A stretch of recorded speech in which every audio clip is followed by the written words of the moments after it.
G'day, I'm Tim. I'm a writer, I'm a reader, and I'm a creator. And in today's video, I want to share the books that I read in the month of June and the books that I plan to read in the month of July. June was a great reading month. I got to read a tremendous amount of books. I got to share some of those books with you. I got to make multiple videos that did rather well on this channel and have brought in a new influx of readers into this little journey that I'm undertaking, and I'm incredibly grateful for all of it. So yeah, I've enjoyed talking about books this month, but all that to say that I've got a few different videos in planning, in the works, that are different formats, different styles about both reading, writing, and creating. I hadn't actually planned to make this video, but I've been enjoying making these videos so much that I've decided to anyway. And so yeah, this is what I read in the month of June and what I'm planning to read in the month of July. All right, first up, Always Home, Always Homesick by Hannah Kent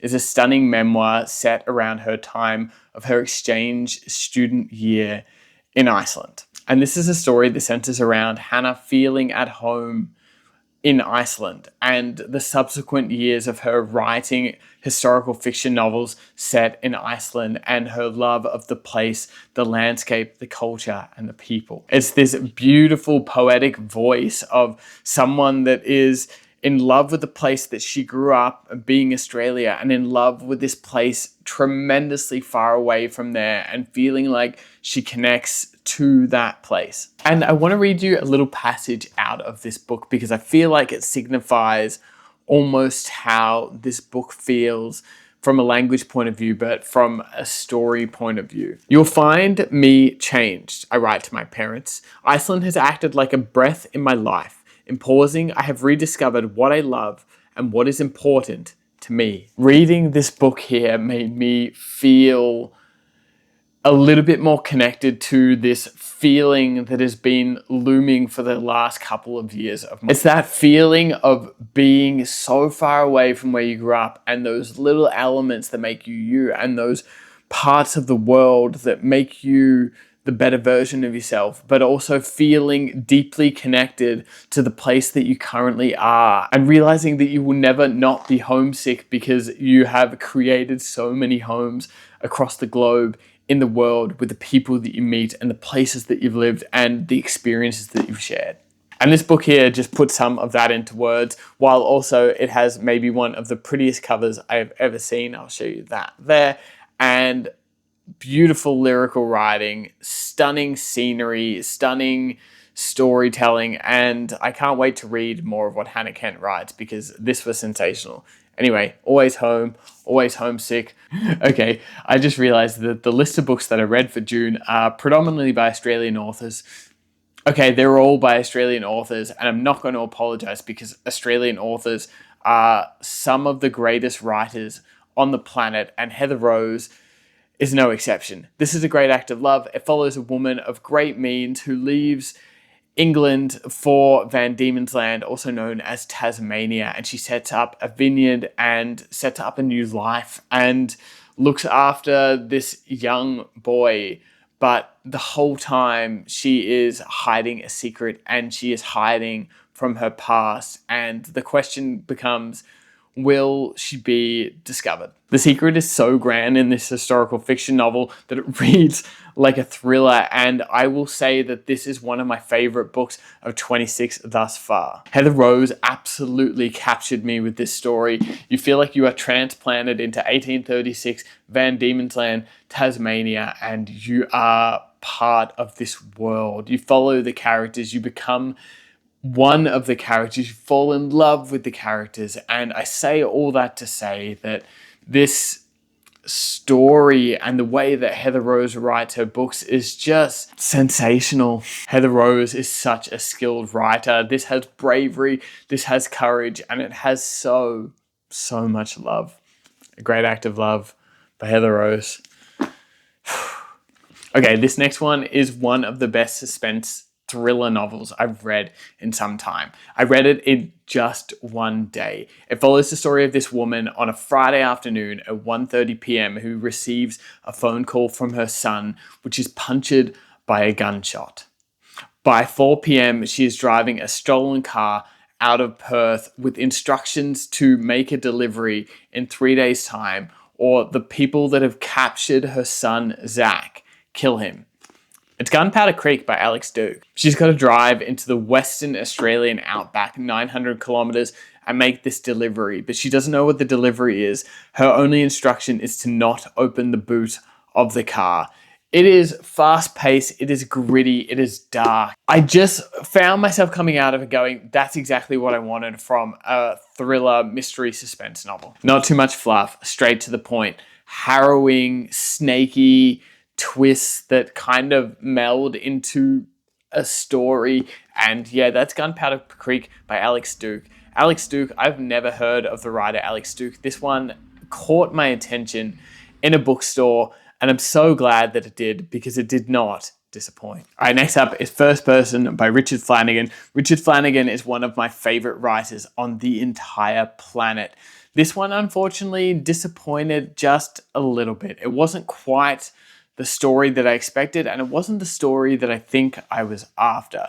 It follows the story of a ghostwriter who is essentially hired to write this corporate con man's memoir, and he has 6 weeks to do it. Except this corporate criminal isn't telling him the entire truth and keeps essentially lying to him. So it makes it really hard to write a memoir or an autobiography on a man who isn't telling you the truth. And I enjoyed some element of it and struggled with other elements of it, and I felt like it was just missing something, but I couldn't quite work out what it was missing. And I say that all to say that Richard Flanagan is still one of my favorite writers of all time, and just because this book wasn't for me doesn't mean that it wasn't for someone else. And I think I just had too high of an expectation for what this novel was going to be without any real concept of what the novel was about or what it was going to be. And so in turn, I think I let myself down. But as I continue to make my way through Richard Flanagan's catalog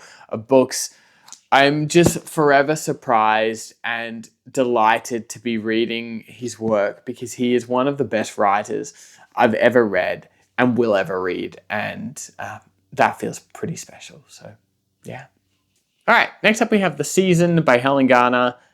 That does a really poor job of showing up on camera, but The Season follows Helen Garner's grandson through one of his teenage years of football, Australian rules football on the football field. It explores masculinity, it explores fandom, it explores team, it explores friendship and community and football. That was a mouthful. And I enjoyed it for the most part. I was a football fan until I probably started traveling overseas and it became too hard to follow overseas. But it is this game that has such purity and love and connection within it, even though it's disguised with some of this masculinity and some of the negativity that goes with it. It reminded me of the importance of sport for young people and the community that it offers and the mateship and the connection. But Helen Garner has this just beautiful way of having enough of herself and her life experience within the story without overpowering the story, and really inserting her insecurities and her troubles and her humanness into the pages. And I think that's what makes Helen Garner incredibly special. That's what I read in the month of June. A pretty nice little reading month there. A good stack of books, a good stack of authors. And yeah, I know it's a list of solely Australian titles, but sue me. I hadn't actually planned it. They were just the books that are on my physical TBR, and I said they were the ones I was going to read. And I actually think for the first time ever after making one of these videos, I actually read the things that I said I was going to read. So one tick for this guy or something like that. Anyway, in July, I'm reading 2 books, and that's it. They're just 2 books. And you'll see why in a second. I should probably save the best for last, shouldn't I? I should do that. All right, let's do that. An Ill Wind by Margaret Hickey. This follows the story of a small town that has 300 wind turbines situated above the town. And then one day, one of those windmills comes to a dead stop. And from that windmill, they discover there's a dead body hanging from that windmill. That's all I know about it. I've read one of Margaret Hickey's books last year and one the year before. They are fantastic. They're fun, they're pacey, they're gritty. And just as you think, okay, this is like a snaky twist and a snaky turn, it gives you a good amount of backstory and you think the story is kind of done, you get pulled all the way back in, and she kind of adds just enough of an element and enough of a nail-biting situation that you are absolutely smoked and you can't stop. So the second half of Margaret Hickey's books are often far faster than the first half, and the first half is pretty quick, and the second half will grip you, rip you, and you will find yourself just unsure of what days you just exited when you finished the book. So yeah, that's Margaret Hickey and Ill Wind. This is the one that you've been waiting for, but you probably haven't because I haven't told you anything about it yet. The Silmarillion by J.R.R. Tolkien. So this is a book that's been on my shelf for quite some time. And in a video where I talked about the Lord of the Rings book, there was a particular person in the comments that called me out that said this was too fresh of a book and I hadn't cracked the spine. He was correct. I've only just cracked it this week. All that to say that he called me out for talking about the Lord of the Rings trilogy but not having read this book. And I wouldn't normally pay attention to that comment, except that it came up a couple of different times over the course of a couple of different weeks. So I'm going to be reading this and I'm going to be doing a reading vlog about this. And I've never really done a reading vlog. I kind of have, but I haven't done one on one title because I hear this is a challenging read. I hear this is a little confusing. It is brain busting. It is devastatingly hard. And so I'm going to film that process because I thought it would be fun and would be interesting and a place to talk out my thoughts, and maybe at the end of it, have someone explain the entire thing to me, because I think I'm going to get pretty lost in here just after looking at the foreword and the beginning of the first chapter. This is a story that J.R.R. Tolkien worked on for decades and never saw the light of day until his son edited it, polished it off, and put it out into the world.